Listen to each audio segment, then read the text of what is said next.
About Sun Tzu. Sun Tzu was a Chinese military general, strategist, philosopher, and writer who lived during the Eastern Zhou period of 771 to 256 BCE. Sun Tzu is traditionally credited as the author of The Art of War, an influential work of military strategy that has affected both Western and East Asian philosophy and military thinking. Sun Tzu is revered in Chinese and East Asian culture as a legendary historical and military figure. His birth name was Sun Wu, and he was known outside of his family by his courtesy name Chang King. The name Sun Tzu, by which he is more popularly known, is an honorific which means Master Sun. Sun Tzu's historicity is uncertain. The Han Dynasty historian Sima Qian and other traditional Chinese historians placed him as a minister to King Helu of Wu and dated his lifetime to 544–496 BCE. Modern scholars accepting his historicity place the extant text of The Art of War in the later Warring States period of 475 to 221 BCE, based on its style of composition and its descriptions of warfare. Traditional accounts state that the general's descendant Sun Bin wrote a treatise on military tactics, also titled The Art of War. Since both Sun Wu and Sun Bin were referred to as Sun Tzu in classical Chinese texts, some historians believe them identical, prior to the rediscovery of Sun Bin's treatise in 1972. Sun Tzu's work has been praised and employed throughout the arc of East Asian military history since its composition. During the 20th century, The Art of War grew in popularity and saw practical use in the Western world as well. It remains influential in many contemporary competitive endeavors across the modern world beyond military strategy and warfare, including espionage, culture, politics, business, and sports. Source: Wikipedia. Introduction. Sun Tzu Wu was a native of the Chi state. His art of war brought him to the notice of Ho Lu, king of Wu.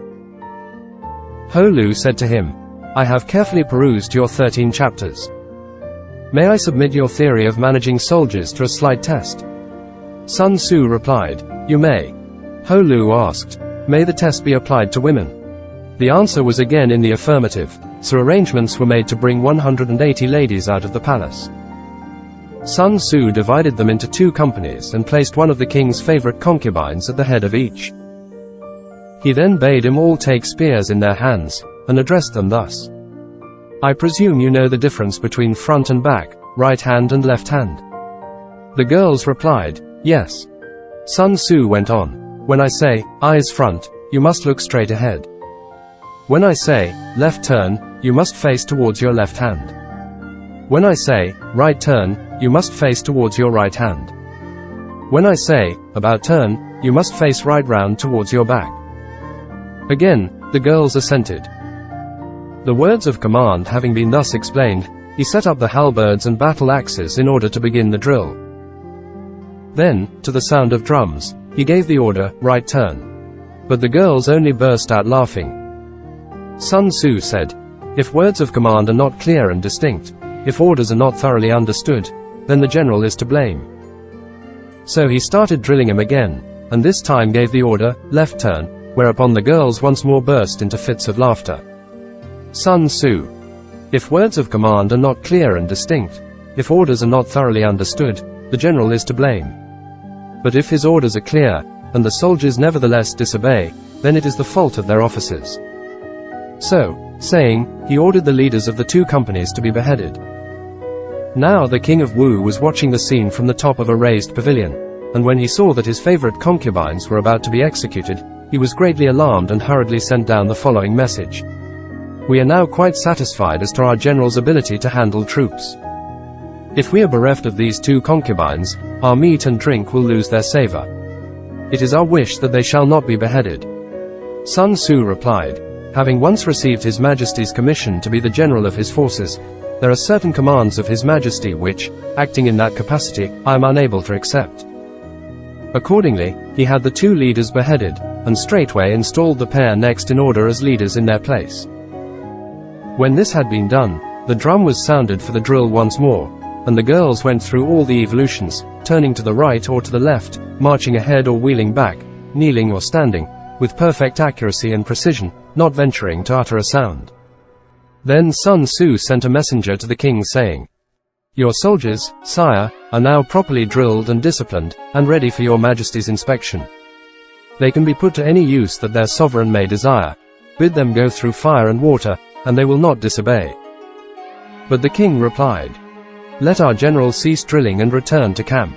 As for us, we have no wish to come down and inspect the troops." Thereupon Sun Tzu said, "The king is only fond of words, and cannot translate them into deeds." After that, Ho Lu saw that Sun Tzu was one who knew how to handle an army, and finally appointed him general. In the west, he defeated the Chu state and forced his way into Ying, the capital.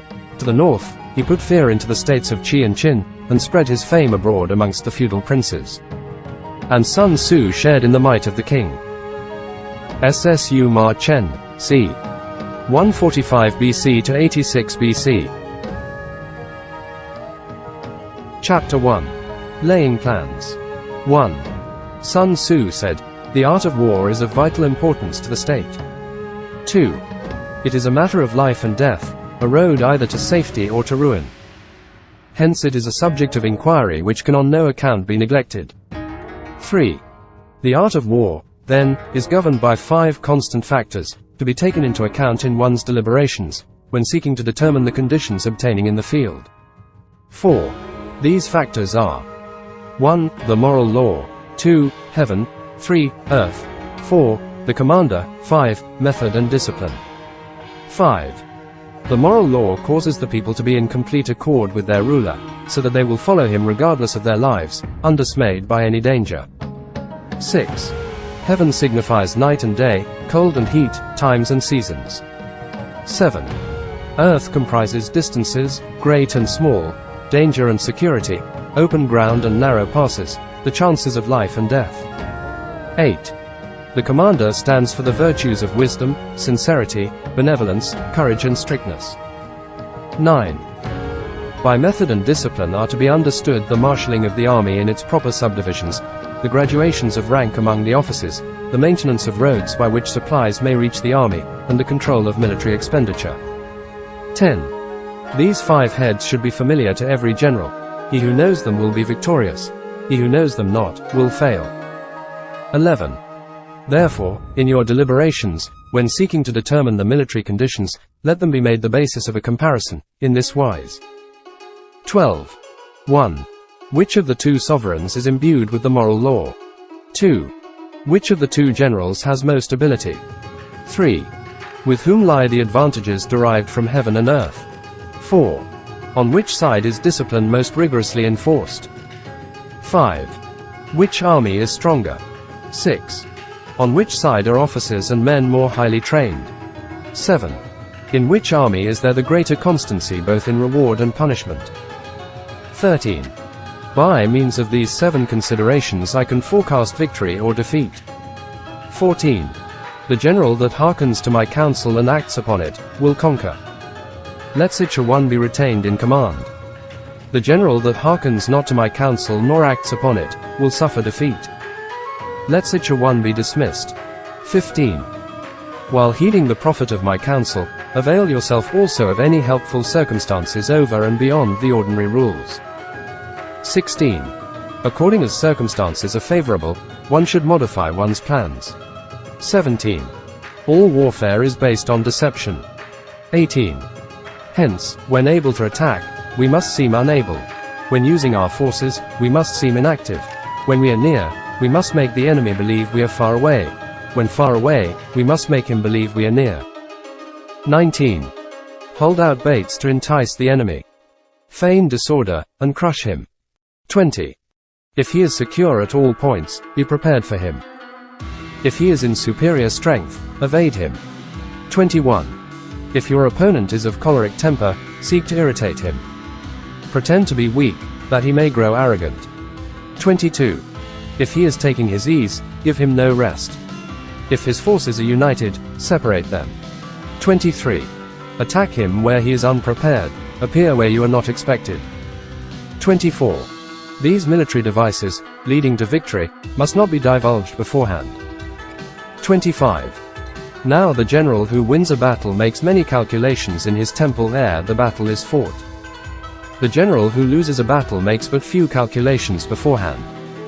Thus, the many calculations lead to victory, and few calculations to defeat. How much more no calculation at all? It is by attention to this point that I can foresee who is likely to win or lose. Chapter 2. Waging War. 1. Sun Tzu said, "In the operations of war, where there are in the field 1,000 swift chariots, as many heavy chariots, and 100,000 mail-clad soldiers, with provisions enough to carry them 1,000 li, the expenditure at home and at the front, including entertainment of guests, small items such as glue and paint, and sums spent on chariots and armor, will reach the total of 1,000 ounces of silver per day. Such is the cost of raising an army of 100,000 men." 2. When you engage in actual fighting, if victory is long in coming, then men's weapons will grow dull and their ardor will be damped. If you lay siege to a town, you will exhaust your strength. 3. Again, if the campaign is protracted, the resources of the state will not be equal to the strain. 4. Now, when your weapons are dulled, your ardor damped, your strength exhausted and your treasure spent, other chieftains will spring up to take advantage of your extremity. Then no man, however wise, will be able to avert the consequences that must ensue. 5. Thus, though we have heard of stupid haste in war, cleverness has never been seen associated with long delays. 6.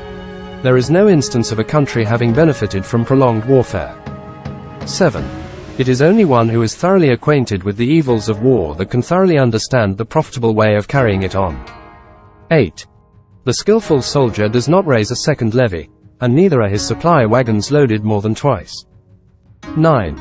Bring war material with you from home, but forage on the enemy. Thus, the army will have food enough for its needs. 10. Poverty of the state exchequer causes an army to be maintained by contributions from a distance. Contributing to maintain an army at a distance causes the people to be impoverished. 11. On the other hand, the proximity of an army causes prices to go up, and high prices cause the people's substance to be drained away. 12. When their substance is drained away, the peasantry will be afflicted by heavy exactions. 13. With this loss of substance and exhaustion of strength, the homes of the people will be stripped bare, and 3/10 of their income will be dissipated, while government expenses for broken chariots, worn-out horses, breastplates and helmets, bows and arrows, spears and shields, protective mantles, draft oxen and heavy wagons, will amount to 4/10 of its total revenue. 14. Hence a wise general makes a point of foraging on the enemy. 1 cartload of the enemy's provisions is equivalent to 20 of one's own, and likewise a single picule of his provender is equivalent to 20 from one's own store. 15. Now in order to kill the enemy, our men must be roused to anger. That there may be advantage from defeating the enemy, they must have their rewards. 16. Therefore in chariot fighting, when 10 or more chariots have been taken, those should be rewarded who took the first. Our own flags should be substituted for those of the enemy, and the chariots mingled and used in conjunction with ours. The captured soldiers should be kindly treated and kept. 17. This is called using the conquered foe to augment one's own strength.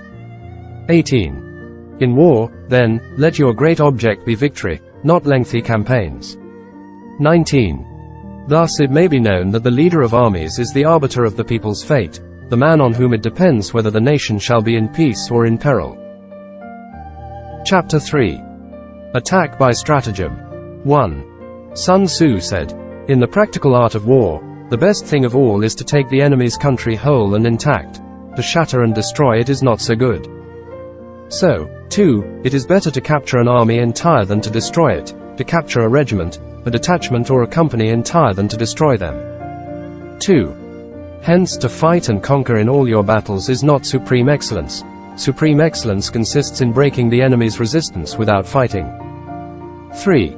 Thus, the highest form of generalship is to balk the enemy's plans. The next best is to prevent the junction of the enemy's forces.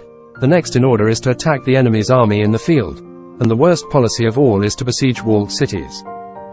4. The rule is, not to besiege walled cities if it can possibly be avoided. The preparation of mantlets, movable shelters, and various implements of war, will take up 3 whole months, and the piling up of mounds over against the walls will take 3 months more. 5.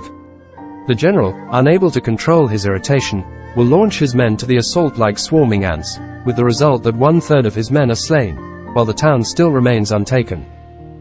Such are the disastrous effects of a siege. 6. Therefore the skillful leader subdues the enemy's troops without any fighting. He captures their cities without laying siege to them. He overthrows their kingdom without lengthy operations in the field. 7. With his forces intact he will dispute the mastery of the empire, and thus, without losing a man, his triumph will be complete. This is the method of attacking by stratagem. 8.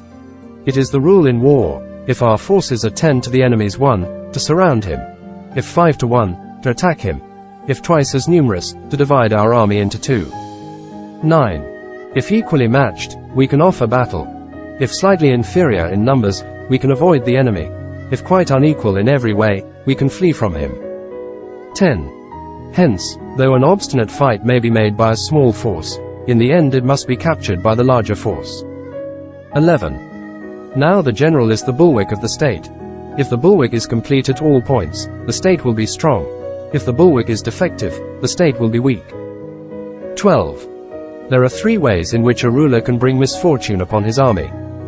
13. 1. By commanding the army to advance or to retreat, being ignorant of the fact that it cannot obey. This is called hobbling the army. 14. 2. By attempting to govern an army in the same way as he administers a kingdom, being ignorant of the conditions which obtain in an army. This causes restlessness in the soldiers' minds. 15. 3. By employing the officers of his army without discrimination, through ignorance of the military principle of adaptation to circumstances. This shakes the confidence of the soldiers. 16. But when the army is restless and distrustful, trouble is sure to come from the other feudal princes. This is simply bringing anarchy into the army, and flinging victory away. 17. Thus we may know that there are 5 essentials for victory. 1. He will win who knows when to fight and when not to fight. 2. He will win who knows how to handle both superior and inferior forces. 3. He will win whose army is animated by the same spirit throughout all its ranks. 4. He will win who, prepared himself, waits to take the enemy unprepared. 5. He will win who has military capacity and is not interfered with by the sovereign. Victory lies in the knowledge of these 5 points. 18. Hence the saying, if you know the enemy and know yourself, you need not fear the result of 100 battles. If you know yourself but not the enemy, for every victory gained you will also suffer a defeat. If you know neither the enemy nor yourself, you will succumb in every battle. Chapter 4. Tactical Dispositions. 1. Sun Tzu said, the good fighters of old first put themselves beyond the possibility of defeat, and then waited for an opportunity of defeating the enemy. 2. To secure ourselves against defeat lies in our own hands, but the opportunity of defeating the enemy is provided by the enemy himself. 3. Thus, the good fighter is able to secure himself against defeat, but cannot make certain of defeating the enemy. 4. Hence the saying, one may know how to conquer without being able to do it. 5. Security against defeat implies defensive tactics. Ability to defeat the enemy means taking the offensive. 6. Standing on the defensive indicates insufficient strength. Attacking, a superabundance of strength. 7. The general who is skilled in defense hides in the most secret recesses of the earth. He who is skilled in attack flashes forth from the topmost heights of heaven. Thus, on the one hand we have ability to protect ourselves. On the other, a victory that is complete. 8. To see victory only when it is within the ken of the common herd is not the acme of excellence. 9. Neither is it the acme of excellence if you fight and conquer and the whole empire says, well done. 10. To lift an autumn hair is no sign of great strength. To see the sun and moon is no sign of sharp sight. To hear the noise of thunder is no sign of a quick ear. 11. What the ancients called a clever fighter is one who not only wins, but excels in winning with ease. 12. Hence his victories bring him neither reputation for wisdom nor credit for courage. 13. He wins his battles by making no mistakes. Making no mistakes is what establishes the certainty of victory, for it means conquering an enemy that is already defeated. 14. Hence the skillful fighter puts himself into a position which makes defeat impossible, and does not miss the moment for defeating the enemy. 15. Thus it is that in war the victorious strategist only seeks battle after the victory has been won, whereas he who is destined to defeat first fights and afterwards looks for victory. 16. The consummate leader cultivates the moral law, and strictly adheres to method and discipline. Thus it is in his power to control success. 17. In respect of military method, we have, firstly, measurement, secondly, estimation of quantity, thirdly, calculation, fourthly, balancing of chances, fifthly, victory. 18. Measurement owes its existence to earth, estimation of quantity to measurement, calculation to estimation of quantity, balancing of chances to calculation, and victory to balancing of chances. 19. A victorious army opposed to a routed one, is as a pound's weight placed in the scale against a single grain. 20. The onrush of a conquering force is like the bursting of pent-up waters into a chasm 1,000 fathoms deep. So much for tactical dispositions. Chapter 5. Energy. 1. Sun Tzu said, "The control of a large force is the same in principle as the control of a few men. It is merely a question of dividing up the numbers." 2. Fighting with a large army under your command is nowise different from fighting with a small one. It is merely a question of instituting signs and signals. 3. To ensure that your whole host may withstand the brunt of the enemy's attack and remain unshaken, this is effected by maneuvers direct and indirect. 4. That the impact of your army may be like a grindstone dashed against an egg, this is effected by the science of weak points and strong. 5. In all fighting, the direct method may be used for joining battle, but indirect methods will be needed in order to secure victory. 6. Indirect tactics, efficiently applied, are inexhaustible as heaven and earth, unending as the flow of rivers and streams. Like the sun and moon, they end but to begin anew. Like the 4 seasons, they pass away to return once more. 7. There are not more than 5 musical notes, yet the combinations of these 5 give rise to more melodies than can ever be heard. 8. There are not more than 5 primary colors, yet in combination they produce more hues than can ever be seen. 9. There are not more than 5 cardinal tastes, yet combinations of them yield more flavors than can ever be tasted. 10. In battle, there are not more than 2 methods of attack, the direct and the indirect, yet these 2 in combination give rise to an endless series of maneuvers. 11. The direct and the indirect lead on to each other in turn. It is like moving in a circle, you never come to an end. Who can exhaust the possibilities of their combination? 12. The onset of troops is like the rush of a torrent which will even roll stones along in its course. 13. The quality of decision is like the well-timed swoop of a falcon which enables it to strike and destroy its victim. 14. Therefore the good fighter will be terrible in his onset, and prompt in his decision. 15. Energy may be likened to the bending of a crossbow, decision, to the releasing of a trigger. 16. Amid the turmoil and tumult of battle, there may be seeming disorder and yet no real disorder at all. Amid confusion and chaos, your array may be without head or tail, yet it will be proof against defeat. 17. Simulated disorder postulates perfect discipline. Simulated fear postulates courage. Simulated weakness postulates strength. 18. Hiding order beneath the cloak of disorder is simply a question of subdivision. Concealing courage under a show of timidity presupposes a fund of latent energy. Masking strength with weakness is to be effected by tactical dispositions. 19.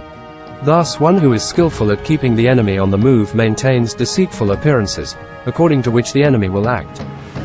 He sacrifices something, that the enemy may snatch at it. 20.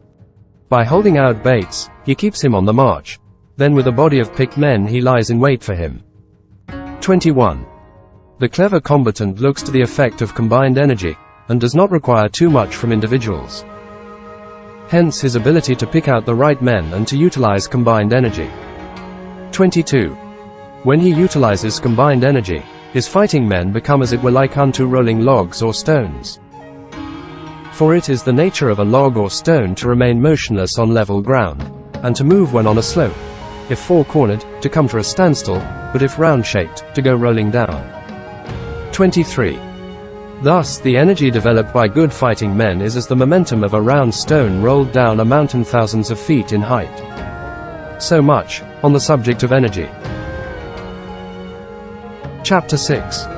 Weak Points and Strong. 1. Sun Tzu said, "Whoever is first in the field and awaits the coming of the enemy, will be fresh for the fight. Whoever is second in the field and has to hasten to battle will arrive exhausted." 2. Therefore the clever combatant imposes his will on the enemy, but does not allow the enemy's will to be imposed on him. 3. By holding out advantages to him, he can cause the enemy to approach of his own accord, or, by inflicting damage, he can make it impossible for the enemy to draw near. 4. If the enemy is taking his ease, he can harass him. If well supplied with food, he can starve him out. If quietly encamped, he can force him to move. 5. Appear at points which the enemy must hasten to defend. March swiftly to places where you are not expected. 6. An army may march great distances without distress, if it marches through country where the enemy is not. 7.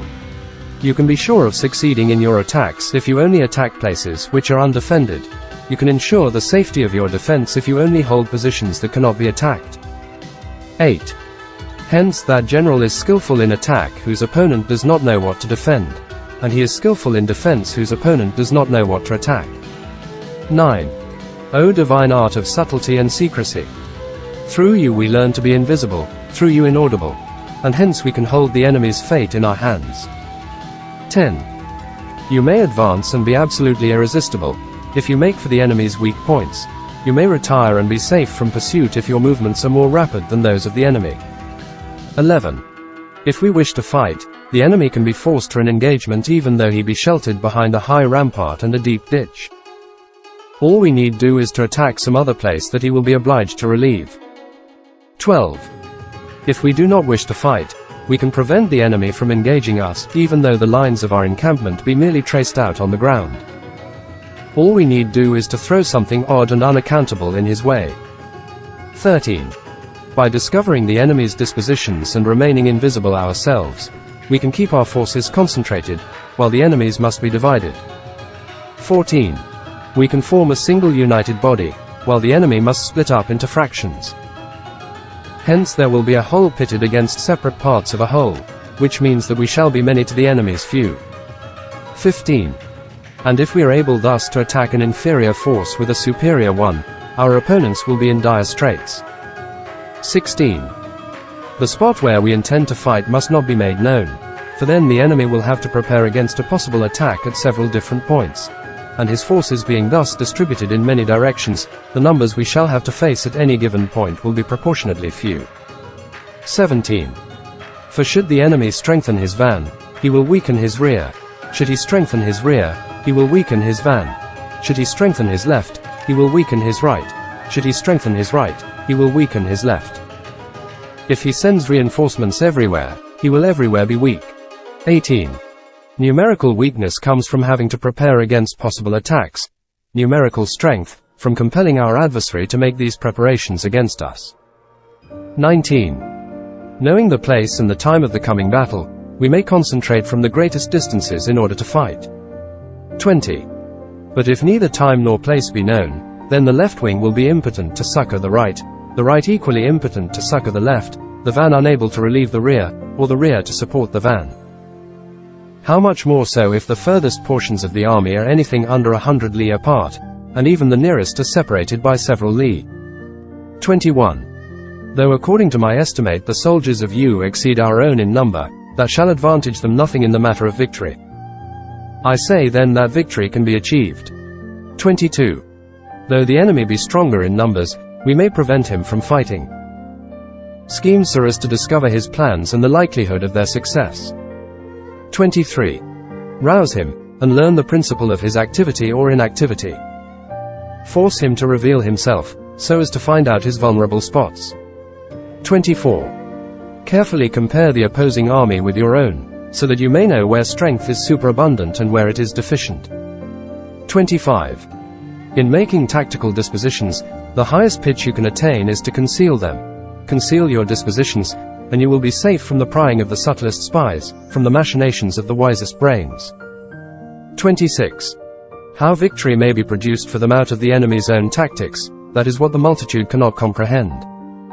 27. All men can see the tactics whereby I conquer, but what none can see is the strategy out of which victory is evolved. 28. Do not repeat the tactics which have gained you one victory, but let your methods be regulated by the infinite variety of circumstances. 29. Military tactics are like unto water, for water in its natural course runs away from high places and hastens downwards. 30. So in war, the way is to avoid what is strong and to strike at what is weak. 31. Water shapes its course according to the nature of the ground over which it flows. The soldier works out his victory in relation to the foe whom he is facing. 32. Therefore, just as water retains no constant shape, so in warfare there are no constant conditions. 33. He who can modify his tactics in relation to his opponent and thereby succeed in winning, may be called a heaven-born captain. 34. The 5 elements are not always equally predominant. The 4 seasons make way for each other in turn. There are short days and long. The moon has its periods of waning and waxing. Chapter 7. Maneuvering. 1. Sun Tzu said, "In war, the general receives his commands from the sovereign." 2. Having collected an army and concentrated his forces, he must blend and harmonize the different elements thereof before pitching his camp. 3. After that, comes tactical maneuvering, than which there is nothing more difficult. The difficulty of tactical maneuvering consists in turning the devious into the direct, and misfortune into gain. 4. Thus, to take a long and circuitous route, after enticing the enemy out of the way, and though starting after him, to contrive to reach the goal before him, shows knowledge of the artifice of deviation. 5. Maneuvering with an army is advantageous, with an undisciplined multitude, most dangerous. 6. If you set a fully equipped army in march in order to snatch an advantage, the chances are that you will be too late. On the other hand, to detach a flying column for the purpose involves the sacrifice of its baggage and stores. 7. Thus, if you order your men to roll up their buff coats, and make forced marches without halting day or night, covering double the usual distance at a stretch, doing 100 li in order to wrest an advantage, the leaders of all your 3 divisions will fall into the hands of the enemy. 8. The stronger men will be in front, the jaded ones will fall behind, and on this plan only 1/10 of your army will reach its destination. 9. If you march 50 li in order to outmaneuver the enemy, you will lose the leader of your 1st division, and only half your force will reach the goal. 10. If you march 30 li with the same object, 2/3 of your army will arrive. 11. We may take it then that an army without its baggage train is lost. Without provisions it is lost. Without bases of supply it is lost. 12. We cannot enter into alliances until we are acquainted with the designs of our neighbors. 13.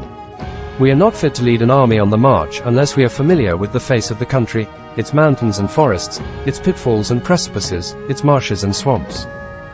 14. We shall be unable to turn natural advantage to account unless we make use of local guides. 15. In war, practice dissimulation, and you will succeed. Move only if there is a real advantage to be gained.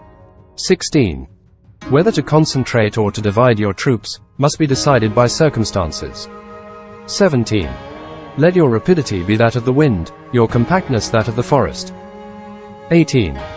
In raiding and plundering be like fire, in immovability like a mountain. 19. Let your plans be dark and impenetrable as night, and when you move, fall like a thunderbolt. 20. When you plunder a countryside, let the spoil be divided amongst your men. When you capture new territory, cut it up into allotments for the benefit of the soldiery. 21. Ponder and deliberate before you make a move. 22. He will conquer who has learned the artifice of deviation. Such is the art of maneuvering. 23. The Book of Army Management says, on the field of battle, the spoken word does not carry far enough, hence the institution of gongs and drums. Nor can ordinary objects be seen clearly enough, hence the institution of banners and flags. 24. Gongs and drums, banners and flags, a means whereby the ears and eyes of the host may be focused on one particular point. 25. The host thus forming a single united body, it is impossible either for the brave to advance alone, or for the cowardly to retreat alone. This is the art of handling large masses of men. 26. In night fighting, then, make much use of signal fires and drums, and in fighting by day, of flags and banners, as a means of influencing the ears and eyes of your army. 27. A whole army may be robbed of its spirit. A commander-in-chief may be robbed of his presence of mind. 28. Now a soldier's spirit is keenest in the morning. By noonday it has begun to flag, and in the evening, his mind is bent only on returning to camp. 29. A clever general, therefore, avoids an army when its spirit is keen, but attacks it when it is sluggish and inclined to return. This is the art of studying moods. 30. Disciplined and calm, to await the appearance of disorder and hubbub amongst the enemy. This is the art of retaining self-possession. 31. To be near the goal while the enemy is still far from it, to wait at ease while the enemy is toiling and struggling, to be well fed while the enemy is famished. This is the art of husbanding one's strength. 32. To refrain from intercepting an enemy whose banners are in perfect order, to refrain from attacking an army drawn up in calm and confident array. This is the art of studying circumstances. 33. It is a military axiom not to advance uphill against the enemy, nor to oppose him when he comes downhill. 34. Do not pursue an enemy who simulates flight. Do not attack soldiers whose temper is keen. 35. Do not swallow bait offered by the enemy. Do not interfere with an army that is returning home. 36. When you surround an army, leave an outlet free. Do not press a desperate foe too hard. 37. Such is the art of warfare. Chapter 8. Variation in tactics. 1. Sun Tzu said, "In war, the general receives his commands from the sovereign, collects his army and concentrates his forces." 2. When in difficult country, do not encamp. In country where high roads intersect, join hands with your allies. Do not linger in dangerously isolated positions. In hemmed-in situations, you must resort to stratagem. In a desperate position, you must fight. 3. There are roads which must not be followed, armies which must not be attacked, towns which must not be besieged, positions which must not be contested, commands of the sovereign which must not be obeyed. 4. The general who thoroughly understands the advantages that accompany variation of tactics knows how to handle his troops. 5. The general who does not understand these may be well acquainted with the configuration of the country, yet he will not be able to turn his knowledge to practical account. 6. So, the student of war who is unversed in the art of varying his plans, even though he be acquainted with the 5 advantages, will fail to make the best use of his men. 7. Hence in the wise leader's plans, considerations of advantage and of disadvantage will be blended together. 8. If our expectation of advantage be tempered in this way, we may succeed in accomplishing the essential part of our schemes. 9. If, on the other hand, in the midst of difficulties we are always ready to seize an advantage, we may extricate ourselves from misfortune. 10. Reduce the hostile chiefs by inflicting damage on them. Make trouble for them, and keep them constantly engaged. Hold out specious allurements, and make them rush to any given point. 11. The art of war teaches us to rely not on the likelihood of the enemy's not coming, but on our own readiness to receive him. Not on the chance of his not attacking, but rather on the fact that we have made our position unassailable. 12. There are 5 dangerous faults which may affect a general. 1. Recklessness, which leads to destruction. 2. Cowardice, which leads to capture. 3. A hasty temper, which can be provoked by insults. 4. A delicacy of honor which is sensitive to shame. 5. Over-solicitude for his men, which exposes him to worry and trouble. 13. These are the 5 besetting sins of a general, ruinous to the conduct of war. 14. When an army is overthrown and its leader slain, the cause will surely be found among these 5 dangerous faults. Let them be a subject of meditation. Chapter 9. The Army on the March. 1. Sun Tzu said, "We come now to the question of encamping the army, and observing signs of the enemy. Pass quickly over mountains, and keep in the neighborhood of valleys. 2. Camp in high places, facing the sun. Do not climb heights in order to fight. So much for mountain warfare. 3. After crossing a river, you should get far away from it. 4. When an invading force crosses a river in its onward march, do not advance to meet it in midstream. It will be best to let half the army get across, and then deliver your attack. 5. If you are anxious to fight, you should not go to meet the invader near a river which he has to cross. 6. Moor your craft higher up than the enemy, and facing the sun. Do not move upstream to meet the enemy. So much for river warfare. 7. In crossing salt marshes, your sole concern should be to get over them quickly, without any delay. 8. If forced to fight in a salt marsh, you should have water and grass near you, and get your back to a clump of trees. So much for operations in salt marshes. 9.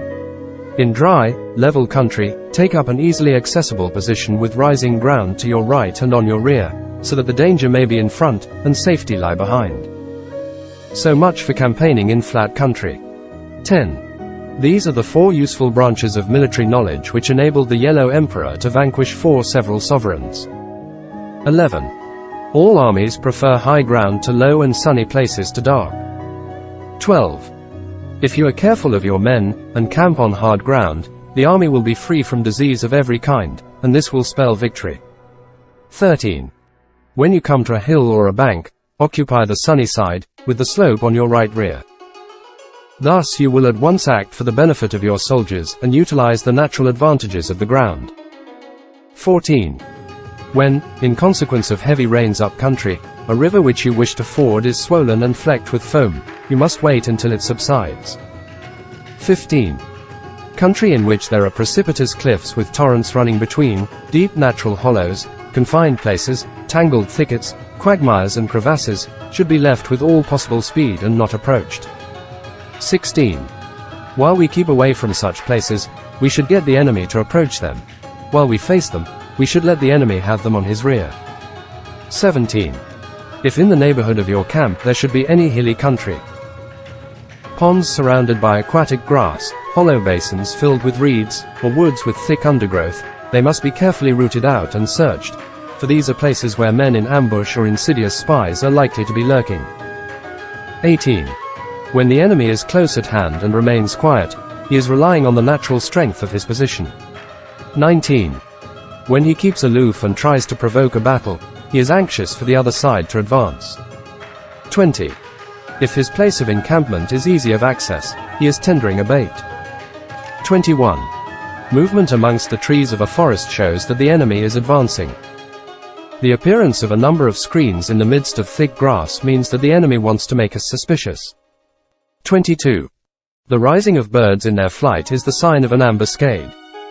Startled beasts indicate that a sudden attack is coming. 23.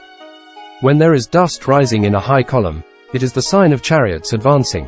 When the dust is low, but spread over a wide area, it betokens the approach of infantry. When it branches out in different directions, it shows that parties have been sent to collect firewood. A few clouds of dust moving to and fro signify that the army is encamping. 24. Humble words and increased preparations are signs that the enemy is about to advance. Violent language and driving forward as if to the attack are signs that he will retreat. 25. When the light chariots come out first and take up a position on the wings, it is a sign that the enemy is forming for battle. 26. Peace proposals unaccompanied by a sworn covenant indicate a plot. 27. When there is much running about and the soldiers fall into rank, it means that the critical moment has come. 28. When some are seen advancing and some retreating, it is a lure. 29. When the soldiers stand leaning on their spears, they are faint from want of food. 30. If those who are sent to draw water begin by drinking themselves, the army is suffering from thirst. 31. If the enemy sees an advantage to be gained and makes no effort to secure it, the soldiers are exhausted. 32. If birds gather on any spot, it is unoccupied. Clamor by night betokens nervousness. 33. If there is disturbance in the camp, the general's authority is weak. If the banners and flags are shifted about, sedition is afoot. If the officers are angry, it means that the men are weary. 34. When an army feeds its horses with grain and kills its cattle for food, and when the men do not hang their cooking pots over the campfires, showing that they will not return to their tents, you may know that they are determined to fight to the death. 35. The sight of men whispering together in small knots or speaking in subdued tones points to disaffection amongst the rank and file. 36. Too frequent rewards signify that the enemy is at the end of his resources. Too many punishments betray a condition of dire distress. 37. To begin by bluster, but afterwards to take fright at the enemy's numbers, shows a supreme lack of intelligence. 38. When envoys are sent with compliments in their mouths, it is a sign that the enemy wishes for a truce. 39.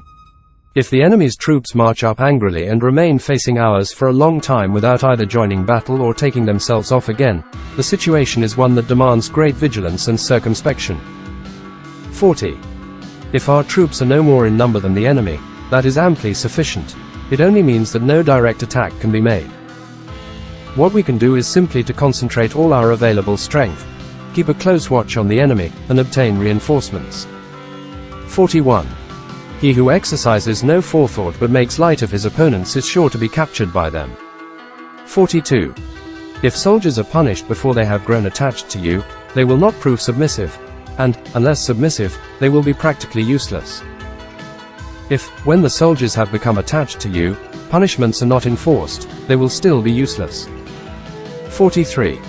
Therefore soldiers must be treated in the first instance with humanity, but kept under control by means of iron discipline. This is a certain road to victory. 44. If in training soldiers' commands are habitually enforced, the army will be well disciplined. If not, its discipline will be bad. 45. If a general shows confidence in his men, but always insists on his orders being obeyed, the gain will be mutual. Chapter 10. Terrain. 1.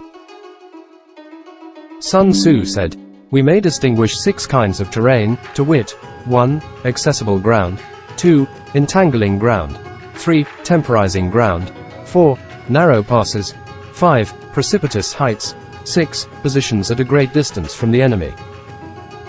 2. Ground which can be freely traversed by both sides is called accessible. 3. With regard to ground of this nature, be before the enemy in occupying the raised and sunny spots, and carefully guard your line of supplies. Then you will be able to fight with advantage. 4. Ground which can be abandoned but is hard to reoccupy is called entangling. 5. From a position of this sort, if the enemy is unprepared, you may sally forth and defeat him. But if the enemy is prepared for your coming, and you fail to defeat him, then, return being impossible, disaster will ensue. 6. When the position is such that neither side will gain by making the first move, it is called temporizing ground. 7. In a position of this sort, even though the enemy should offer us an attractive bait, it will be advisable not to stir forth, but rather to retreat, thus enticing the enemy in his turn. Then, when part of his army has come out, we may deliver our attack with advantage. 8. With regard to narrow passes, if you can occupy them first, let them be strongly garrisoned and await the advent of the enemy. 9. Should the enemy forestall you in occupying a pass, do not go after him if the pass is fully garrisoned, but only if it is weakly garrisoned. 10. With regard to precipitous heights, if you are beforehand with your adversary, you should occupy the raised and sunny spots, and there wait for him to come up. 11. If the enemy has occupied them before you, do not follow him, but retreat and try to entice him away. 12. If you are situated at a great distance from the enemy, and the strength of the two armies is equal, it is not easy to provoke a battle, and fighting will be to your disadvantage. 13. These 6 are the principles connected with earth. The general who has attained a responsible post must be careful to study them. 14. Now an army is exposed to 6 several calamities, not arising from natural causes, but from faults for which the general is responsible. These are 1. Flight, 2. Insubordination, 3. Collapse, 4. Ruin, 5. Disorganization, 6. Rout. 15. Other conditions being equal, if one force is hurled against another 10 times its size, the result will be the flight of the former. 16. When the common soldiers are too strong and their officers too weak, the result is insubordination. When the officers are too strong and the common soldiers too weak, the result is collapse. 17. When the higher officers are angry and insubordinate, and on meeting the enemy give battle on their own account from a feeling of resentment, before the commander-in-chief can tell whether or not he is in a position to fight, the result is ruin. 18.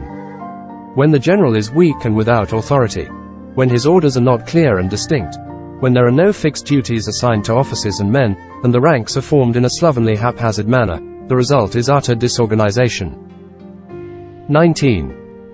When a general, unable to estimate the enemy's strength, allows an inferior force to engage a larger one, or hurls a weak detachment against a powerful one, and neglects to place picked soldiers in the front rank, the result must be a rout. 20. These are 6 ways of courting defeat, which must be carefully noted by the general who has attained a responsible post. 21. The natural formation of the country is the soldier's best ally, but a power of estimating the adversary, of controlling the forces of victory, and of shrewdly calculating difficulties, dangers and distances, constitutes the test of a great general. 22. He who knows these things, and in fighting puts his knowledge into practice, will win his battles. He who knows them not, nor practices them, will surely be defeated. 23. If fighting is sure to result in victory, then you must fight, even though the ruler forbid it. If fighting will not result in victory, then you must not fight even at the ruler's bidding. 24. The general who advances without coveting fame and retreats without fearing disgrace, whose only thought is to protect his country and do good service for his sovereign, is the jewel of the kingdom. 25. Regard your soldiers as your children, and they will follow you into the deepest valleys. Look upon them as your own beloved sons, and they will stand by you even unto death. 26. If, however, you are indulgent, but unable to make your authority felt, kind-hearted, but unable to enforce your commands, and incapable, moreover, of quelling disorder, then your soldiers must be likened to spoiled children. They are useless for any practical purpose. 27. If we know that our own men are in a condition to attack, but are unaware that the enemy is not open to attack, we have gone only halfway towards victory. 28. If we know that the enemy is open to attack, but are unaware that our own men are not in a condition to attack, we have gone only halfway towards victory. 29. If we know that the enemy is open to attack, and also know that our men are in a condition to attack, but are unaware that the nature of the ground makes fighting impracticable, we have still gone only halfway towards victory. 30. Hence the experienced soldier, once in motion, is never bewildered. Once he has broken camp, he is never at a loss. 31. Hence the saying, if you know the enemy and know yourself, your victory will not stand in doubt. If you know heaven and know earth, you may make your victory complete.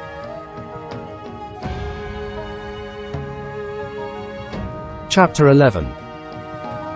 The 9 situations. 1. Sun Tzu said, the art of war recognizes 9 varieties of ground. 1. Dispersive ground. 2. Facile ground. 3. Contentious ground. 4. Open ground. 5. Ground of intersecting highways. 6. Serious ground. 7. Difficult ground. 8. Hemmed in ground. 9. Desperate ground. 2. When a chieftain is fighting in his own territory, it is dispersive ground. 3. When he has penetrated into hostile territory, but to no great distance, it is facile ground. 4. Ground the possession of which imports great advantage to either side, is contentious ground. 5. Ground on which each side has liberty of movement is open ground. 6. Ground which forms the key to 3 contiguous states, so that he who occupies it first has most of the empire at his command, is a ground of intersecting highways. 7. When an army has penetrated into the heart of a hostile country, leaving a number of fortified cities in its rear, it is serious ground. 8. Mountain forests, rugged steeps, marshes and fens, all country that is hard to traverse, this is difficult ground. 9. Ground which is reached through narrow gorges, and from which we can only retire by tortuous paths, so that a small number of the enemy would suffice to crush a large body of our men, this is hemmed in ground. 10. Ground on which we can only be saved from destruction by fighting without delay, is desperate ground. 11. On dispersive ground, therefore, fight not. On facile ground, hold not. On contentious ground, attack not. 12. On open ground, do not try to block the enemy's way. On the ground of intersecting highways, join hands with your allies. 13. On serious ground, gather in plunder. In difficult ground, keep steadily in the march. 14. On hemmed-in ground, resort to stratagem. On desperate ground, fight. 15. Those who were called skillful leaders of old knew how to drive a wedge between the enemy's front and rear, to prevent cooperation between his large and small divisions, to hinder the good troops from rescuing the bad, the officers from rallying their men. 16. When the enemy's men were scattered, they prevented them from concentrating. Even when their forces were united, they managed to keep them in disorder. 17. When it was to their advantage, they made a forward move. When otherwise, they stopped still. 18. If asked how to cope with a great host of the enemy in orderly array and on the point of marching to the attack, I should say, begin by seizing something which your opponent holds dear, then he will be amenable to your will. 19. Rapidity is the essence of war. Take advantage of the enemy's unreadiness, make your way by unexpected routes, and attack unguarded spots. 20. The following are the principles to be observed by an invading force. The further you penetrate into a country, the greater will be the solidarity of your troops, and thus the defenders will not prevail against you. 21. Make forays in fertile country in order to supply your army with food. 22. Carefully study the well-being of your men, and do not overtax them. Concentrate your energy and hoard your strength. Keep your army continually on the move, and devise unfathomable plans. 23. Throw your soldiers into positions whence there is no escape, and they will prefer death to flight. If they will face death, there is nothing they may not achieve. Officers and men alike will put forth their uttermost strength. 24. Soldiers when in desperate straits lose the sense of fear. If there is no place of refuge, they will stand firm. If they are in hostile country, they will show a stubborn front. If there is no help for it, they will fight hard. 25. Thus, without waiting to be marshaled, the soldiers will be constantly on the qui-vive. Without waiting to be asked, they will do your will. Without restrictions, they will be faithful. Without giving orders, they can be trusted. 26. Prohibit the taking of omens, and do away with superstitious doubts. Then, until death itself comes, no calamity need be feared. 27. If our soldiers are not overburdened with money, it is not because they have a distaste for riches. If their lives are not unduly long, it is not because they are disinclined to longevity. 28. On the day they are ordered out to battle, your soldiers may weep, those sitting up bedewing their garments, and those lying down letting the tears run down their cheeks. But let them once be brought to bay, and they will display the courage of a Chu or a Kue. 29. The skillful tactician may be likened to the Shui Jan. Now the Shui Jan is a snake that is found in the Chang Mountains. Strike at its head, and you will be attacked by its tail.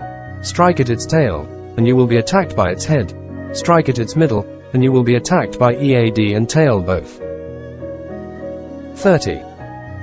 Asked if an army can be made to imitate the Shui Jan, I should answer, yes, For the men of Wu and the men of Yu are enemies. Yet if they are crossing a river in the same boat and are caught by a storm, they will come to each other's assistance just as the left hand helps the right. 31. Hence it is not enough to put one's trust in the tethering of horses, and the burying of chariot wheels in the ground. 32. The principle on which to manage an army is to set up one standard of courage which all must reach. 33. How to make the best of both strong and weak, that is a question involving the proper use of ground. 34. Thus the skillful general conducts his army just as though he were leading a single man, willy-nilly, by the hand. 35. It is the business of a general to be quiet and thus ensure secrecy, upright and just, and thus maintain order. 36. He must be able to mystify his officers and men by false reports and appearances, and thus keep them in total ignorance. 37. By altering his arrangements and changing his plans, he keeps the enemy without definite knowledge. By shifting his camp and taking circuitous routes, he prevents the enemy from anticipating his purpose. 38. At the critical moment, the leader of an army acts like one who has climbed up a height and then kicks away the ladder behind him. He carries his men deep into hostile territory before he shows his hand. 39. He burns his boats and breaks his cooking pots. Like a shepherd driving a flock of sheep, he drives his men this way and that, and nothing knows whither he is going. 40. To muster his host and bring it into danger, this may be termed the business of the general. 41. The different measures suited to the 9 varieties of ground, the expediency of aggressive or defensive tactics, and the fundamental laws of human nature, these are things that must most certainly be studied. 42.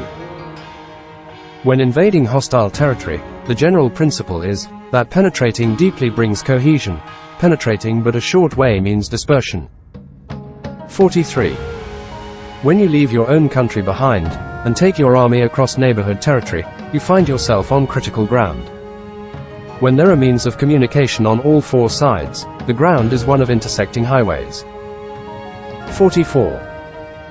When you penetrate deeply into a country, it is serious ground. When you penetrate but a little way, it is facile ground. 45. When you have the enemy's strongholds on your rear, and narrow passes in front, it is hemmed in ground. When there is no place of refuge at all, it is desperate ground. 46. Therefore, on dispersive ground, I would inspire my men with unity of purpose.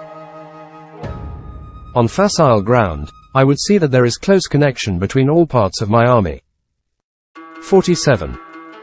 On contentious ground, I would hurry up my rear. 48. On open ground, I would keep a vigilant eye on my defenses. On ground of intersecting highways, I would consolidate my alliances. 49. On serious ground, I would try to ensure a continuous stream of supplies.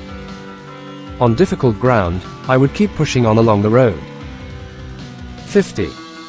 On hemmed-in ground, I would block any way of retreat.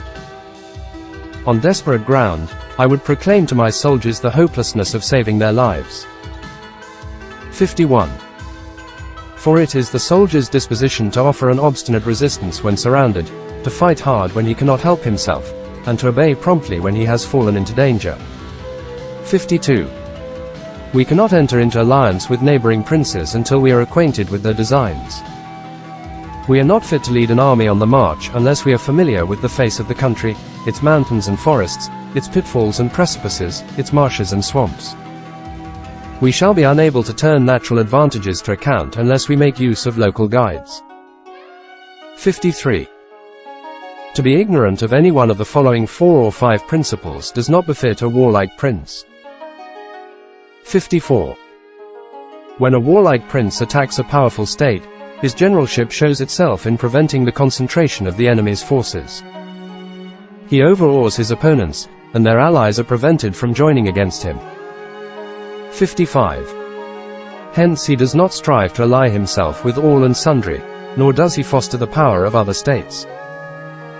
He carries out his own secret designs, keeping his antagonists in awe. Thus he is able to capture their cities and overthrow their kingdoms. 56.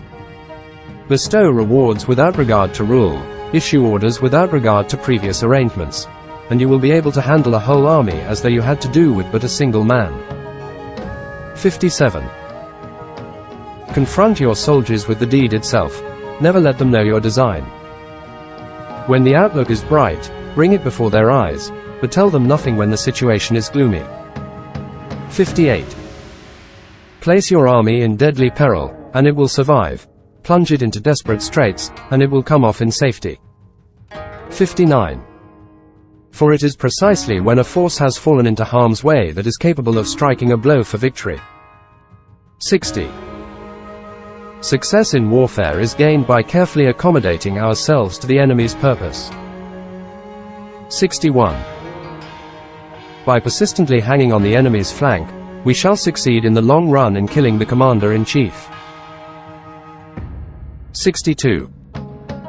This is called ability to accomplish a thing by sheer cunning. 63. On the day that you take up your command, block the frontier passes, destroy the official tallies, and stop the passage of all emissaries. 64. Be stern in the council chamber, so that you may control the situation. 65. If the enemy leaves a door open, you must rush in. 66. Forestall your opponent by seizing what he holds dear, and subtly contrive to time his arrival on the ground. 67. Walk in the path defined by rule, and accommodate yourself to the enemy until you can fight a decisive battle. 68. At first, then, exhibit the coyness of a maiden, until the enemy gives you an opening. Afterwards emulate the rapidity of a running hare, and it will be too late for the enemy to oppose you. Chapter 12. The attack by fire. 1. Sun Tzu said, there are 5 ways of attacking with fire. The first is to burn soldiers in their camp. The second is to burn stores. The third is to burn baggage trains. The fourth is to burn arsenals and magazines. The fifth is to hurl dropping fire amongst the enemy. 2. In order to carry out an attack with fire, we must have means available.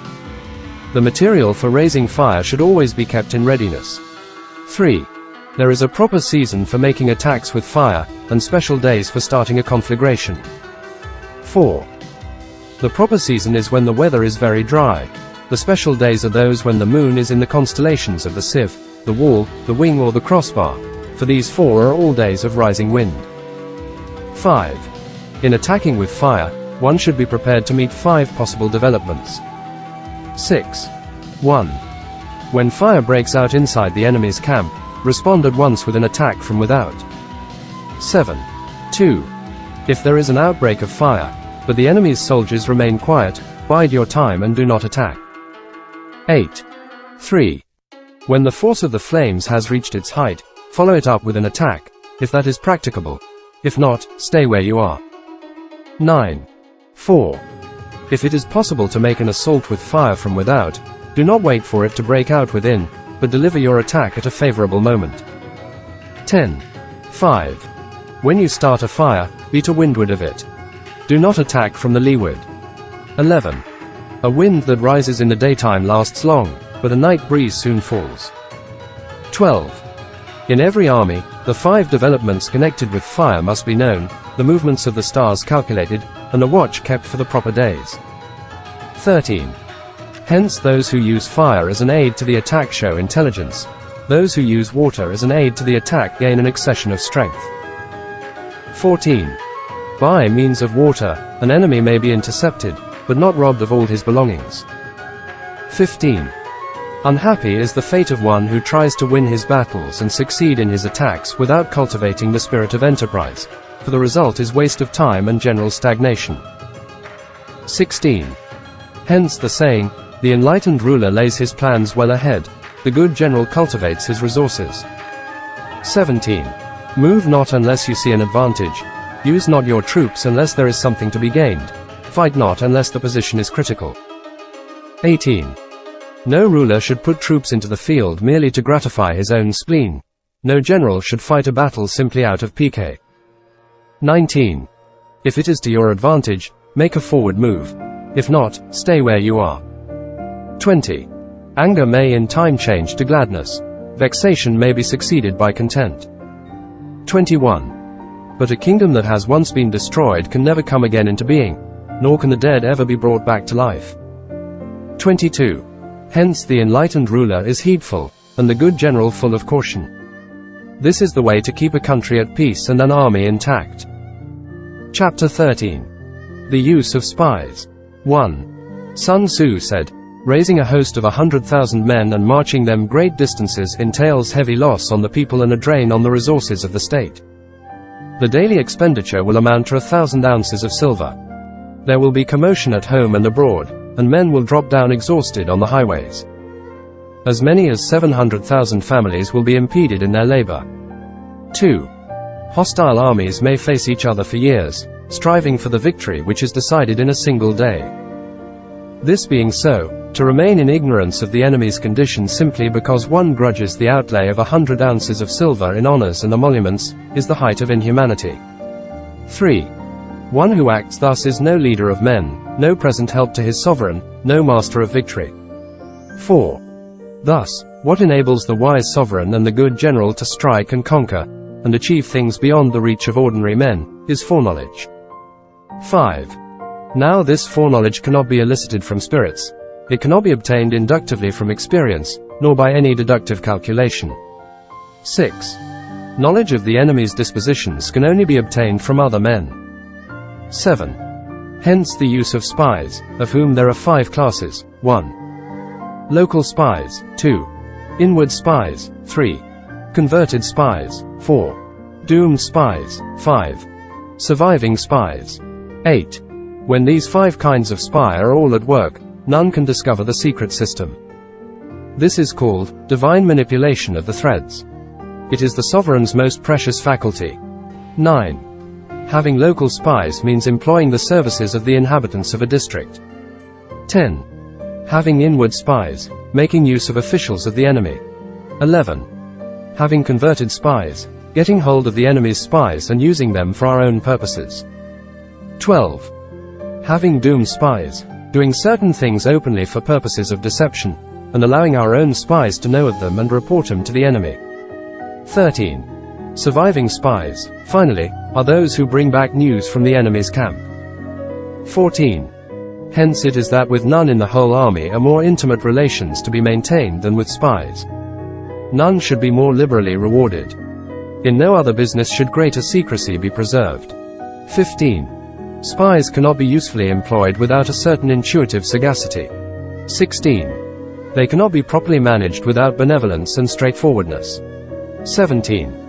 Without subtle ingenuity of mind, one cannot make certain of the truth of their reports. 18. Be subtle. Be subtle. And use your spies for every kind of business. 19. If a secret piece of news is divulged by a spy before the time is ripe, he must be put to death together with the man to whom the secret was told. 20. Whether the object be to crush an army, to storm a city, or to assassinate an individual, it is always necessary to begin by finding out the names of the attendants, the aides de camp, the doorkeepers and sentries of the general in command. Our spies must be commissioned to ascertain these. 21. The enemy's spies who have come to spy on us must be sought out, tempted with bribes, led away and comfortably housed. Thus they will become converted spies and available for our service. 22. It is through the information brought by the converted spy that we are able to acquire and employ local and inward spies. 23. It is owing to his information, again, that we can cause the doomed spy to carry false tidings to the enemy. 24. Lastly, it is by his information that the surviving spy can be used on appointed occasions. 25. The end and aim of spying in all its 5 varieties is knowledge of the enemy, and this knowledge can only be derived, in the first instance, from the converted spy. Hence it is essential that the converted spy be treated with the utmost liberality. 26. Of old, the rise of the Yin dynasty was due to Ai Qi, who had served under the Xia. Likewise, the rise of the Chu dynasty was due to Lu Ya, who had served under the Yin. 27. Hence it is only the enlightened ruler and the wise general who will use the highest intelligence of the army for purposes of spying, and thereby they achieve great results. Spies are a most important element in war, because on them depends an army's ability to move.